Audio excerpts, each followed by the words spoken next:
All right, I'd like to call the Finance, Ways and Means Subcommittee to order for May 4th, 2021. Madam Clerk, please call the roll. Representatives Baum, Camper, Freeman, Gant, Hawk, Hazelwood, Lynn, Ogles, Todd, Whitson, Williams, Wendell, Chairman Hicks. Here. You have a quorum. Thank you very much. Members, any announcements or personal orders before we begin? Good to see you. It's been a while. Seeing none, all right, we will get started. We've got one bill on our calendar today, and that is item number 1, House Bill 490 by Chairman Terry. You have a motion and a second. Sir, you're recognized on House Bill 490 for a description. Thank you, Chairman and Committee. This bill, as amended, has 5 main goals or main parts to it.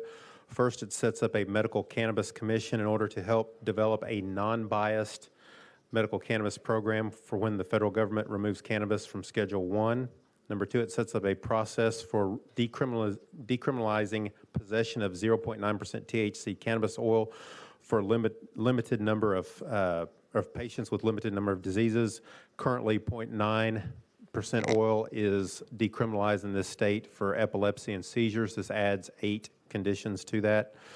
It has the commission prioritize their recommendations for the creation of a patient registration system in order to facilitate reciprocity and access for patients, including those 9 groups of patients, to obtain the oil. It prohibits what I call corporate medical cannabis program. In other words, if it's cultivation, distribution, processing, or shipping of cannabis until cannabis is removed from Schedule 1, that definition excludes the patients and potential research protection. So in the event that we want to advance research or other patient protections, this bill, to this committee, this bill has been funded in the budget. Speaker Sexton is supportive of the language. Governor Lee has removed his philosophical flag on the bill. Departments of Safety and Health, as well as the sheriffs and chiefs of police, are deferred. And last I checked, the bill was in the Senate Calendar Committee. All right. Thank you, Chairman, for this description. Members, any discussion on House Bill 490? Chairman Wendell, you're recognized.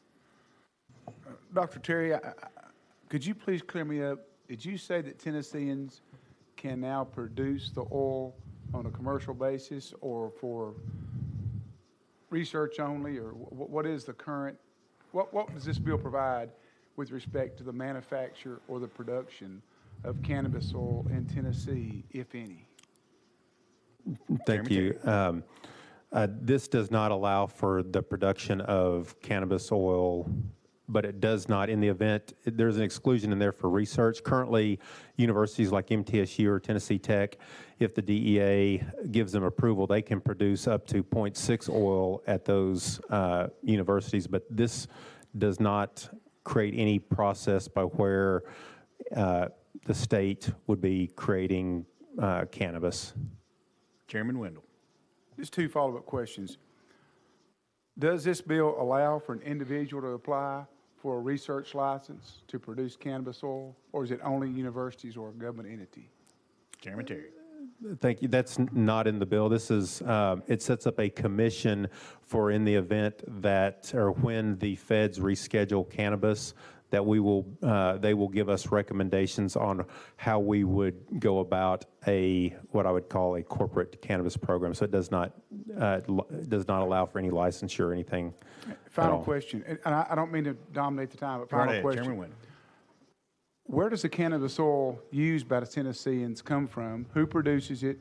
Where is it manufactured? And how does it reach Tennessee? You're recognized. Thank you. Great question. And that's, it would be in other states that have legalized it. Somebody would have to go to that other state. Currently, the 0.9% oil that those that have seizures have it, they have to have that letter from their physician, and they either go to another state or they get it from another state. Just one follow-up, Mr. Chairman, and this is simply as a result of the inquiries I received from numerous constituents. If Tennessee is going to legalize marijuana in any form, it is grossly unfair for Israelis, Canadians, Germans, Kentuckians, New Yorkers, Texans, Belgians, whatever nationality or state, to be able to compete in a world market and grow a legal substance in 80% of the world, and we continue to lock out young men and women in Tennessee from being able to produce a crop that is legal the world over. It's simply unfair for young Israelis to be able to compete in the world market, and we're going to tell Tennesseans that they can't. It's wrong, and it's anti-capitalist. Chairman Terry. Thank you. I'm not sure.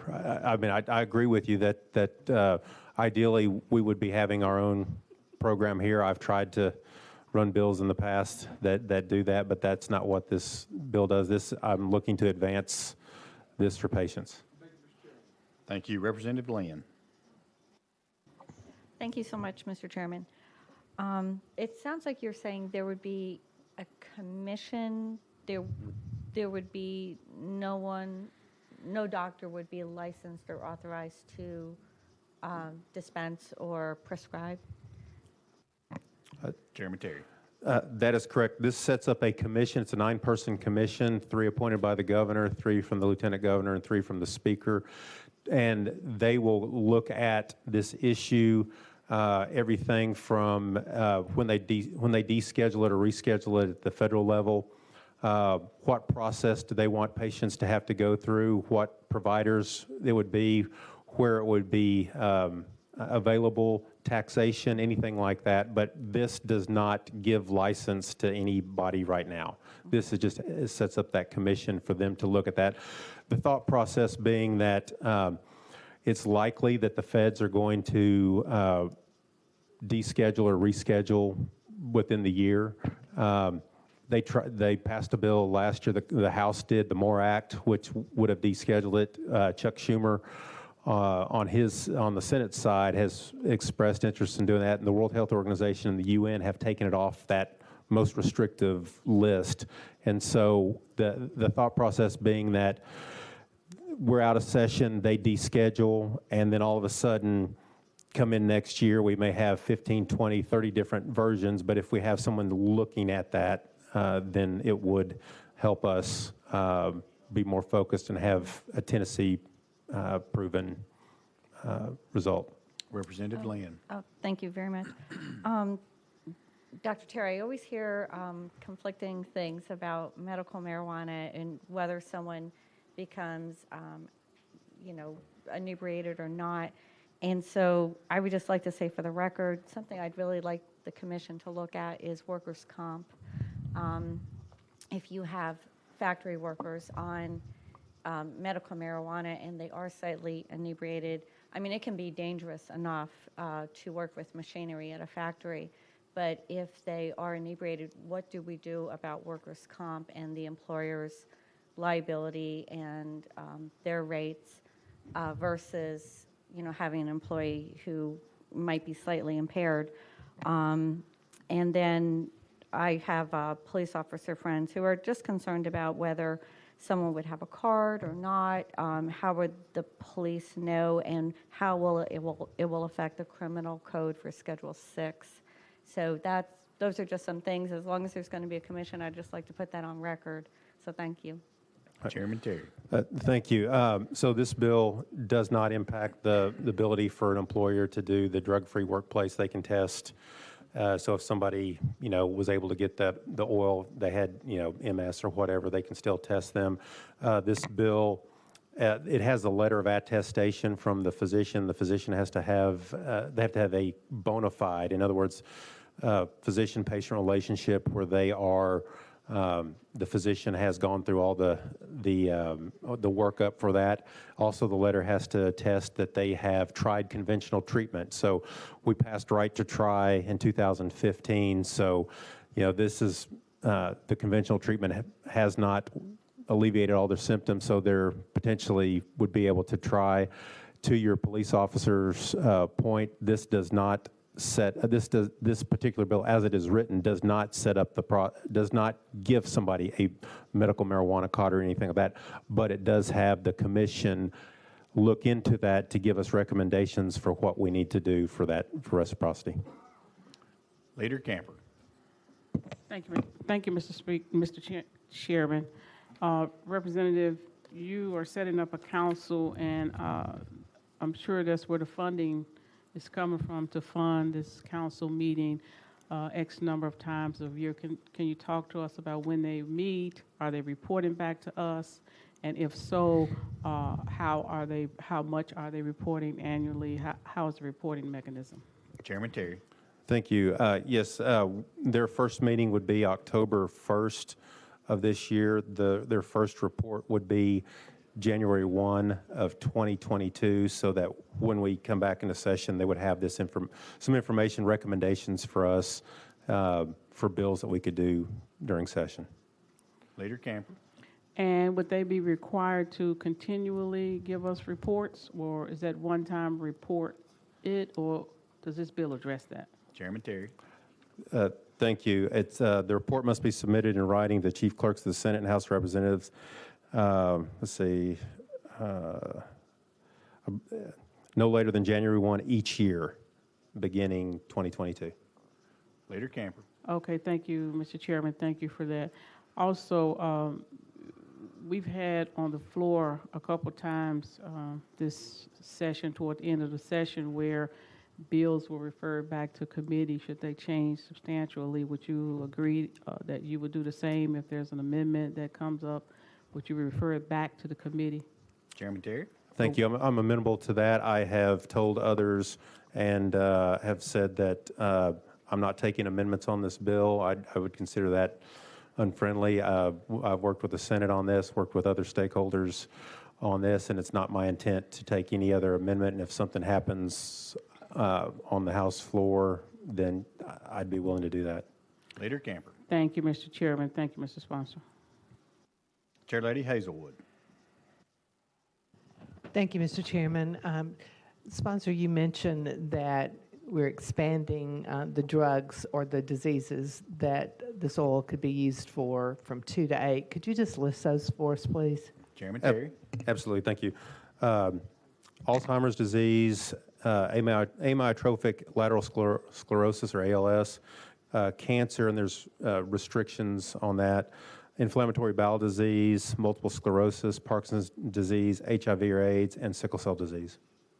Chair Lady Hazelwood. Thank you. Further discussion.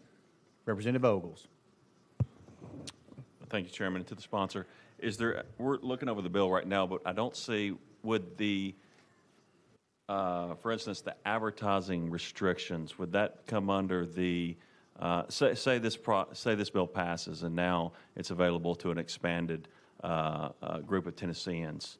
How are they going to find that out? Are we going to see billboards all over the city that say, you know, now you can get this product, or how is that information going to be distributed? What restrictions are in place? I know something we changed recently with sports betting.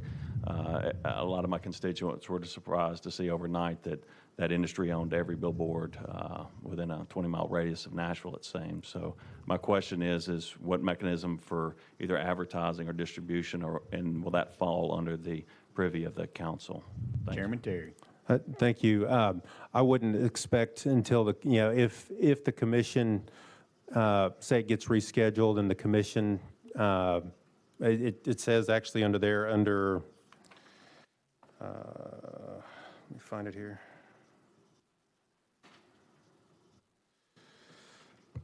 On page 8, it would say other issues relevant to the medical use of cannabis. So I think it would fall under that. And so you saying that on record, I think that's something that I appreciate that, and that's something that the commission should look at.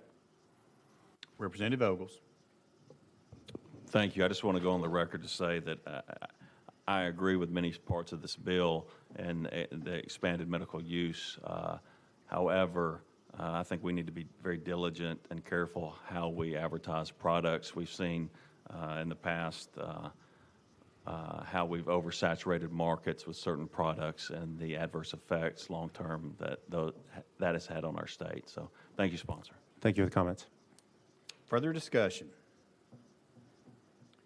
Seeing none, we're now voting on House Bill 490, moving on to full finance. All those in favor say aye. All those opposed, no. The ayes have it. House Bill 490 moves to full finance. Thank you, Chairman Committee. All right, thank you. Members, that completes our calendar for today. Do we have any further business coming before the committee? Seeing none, I think that's it. That's all we got. All right, seeing none, we stand in recess.